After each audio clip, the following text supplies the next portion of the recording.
പറഞ്ഞുകൊണ്ടിരിക്കുന്നത് നമ്മുടെ ജീവിതത്തെ സംബന്ധിച്ചിട്ടുള്ള കാര്യങ്ങളാണ്.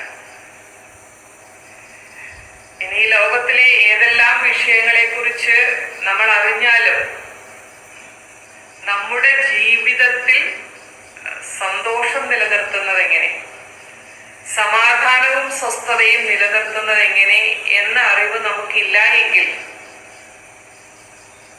എന്തെല്ലാം മറ്ററിവുകൾ നമുക്കുണ്ട് എങ്കിലും അതിനെ നമുക്ക് പൂർണ്ണ പ്രയോജനത്തിൽ കൊണ്ടുവരാൻ സാധിക്കില്ല.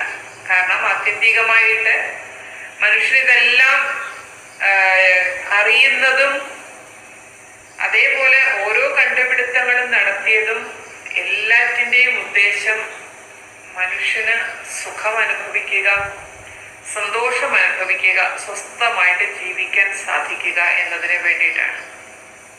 ഈ ലോകത്തിൽ മനുഷ്യ നിർമ്മിതമായിട്ടുള്ള എന്തെല്ലാം ഉണ്ടായിട്ടുള്ളൂ അതിൻ്റെ എല്ലാം പിന്നിൽ ആ സ്വസ്ഥത തേടിയുള്ള അല്ലെങ്കിൽ സുഖം തേടിയുള്ള അതുമല്ലെങ്കിൽ സന്തോഷം തേടിയുള്ള ഒരു യാത്ര, അതാണ് മനുഷ്യനെ ഓരോ കണ്ടുപിടുത്തങ്ങളിലേക്കും നയിച്ചത്.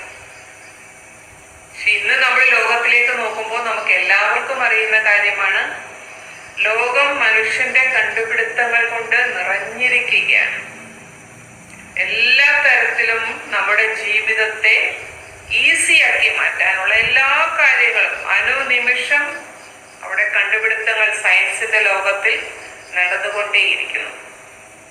പക്ഷെ എങ്കിലും നമ്മൾ ഈ പറയുന്നത് പോലെ നമ്മുടെ ജീവിതത്തിൽ ഒരു വിപരീത സാഹചര്യം വന്നാൽ, ഈ വിപരീതം എന്ന് പറയുന്നത് വാസ്തവത്തിൽ സാഹചര്യം എന്ന് പറഞ്ഞാൽ മതി, വിപരീതം എന്ന് പറയുന്നതിന്റെ ആവശ്യമില്ല. അപ്പൊ നമ്മുടെ ജീവിതത്തിൽ ഒരു സാഹചര്യം വന്നാൽ അത് ഏത് തരത്തിലുള്ളതായിക്കോട്ടെ, ഒരു പക്ഷേ നമ്മളിൽ എന്തെങ്കിലും തരത്തിലുള്ള അസ്വസ്ഥത അത് സൃഷ്ടിച്ചേക്കാം. പക്ഷെ എന്നിരുന്നാൽ പോലും ആ അസ്വസ്ഥതയെ മറ്റുള്ളവർക്ക് ബുദ്ധിമുട്ടുണ്ടാകുന്ന തരത്തിലേക്ക് പോകാതെ നിയന്ത്രിക്കാനുള്ള ഒരു ശക്തി സാമാന്യ ബോധമുള്ള ഒരു മനുഷ്യന് ഉണ്ടായിരിക്കേണ്ടത് അത്യാവശ്യമാണ്.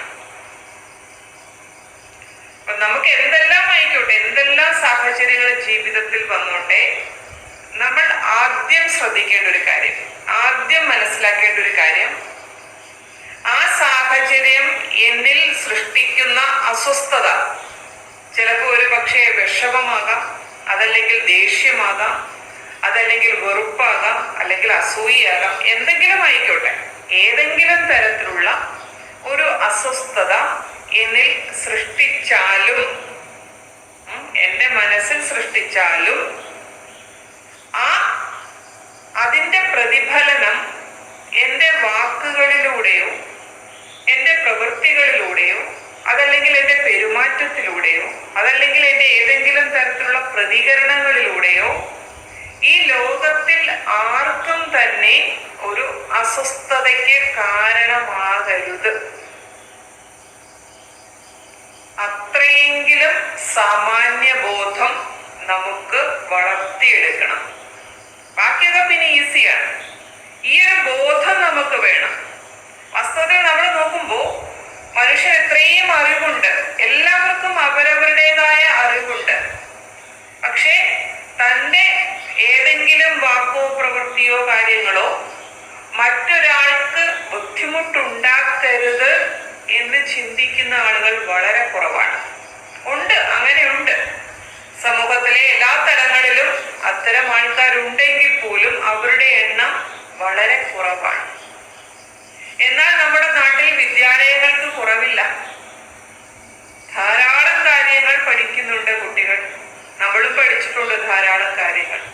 നമ്മുടെ നാട്ടിൽ ആരാധനാലയങ്ങൾക്കും കുറവില്ല, ഗവൺമെന്റിന്റെ സ്ഥാപനങ്ങൾക്കും കുറവില്ല. പക്ഷേ സാമാന്യ ബോധത്തോടെ ഇങ്ങനെ ചിന്തിക്കുന്ന വ്യക്തികളുടെ എണ്ണം വളരെ കുറവാണ്. എന്തുകൊണ്ടാണ് അങ്ങനെ?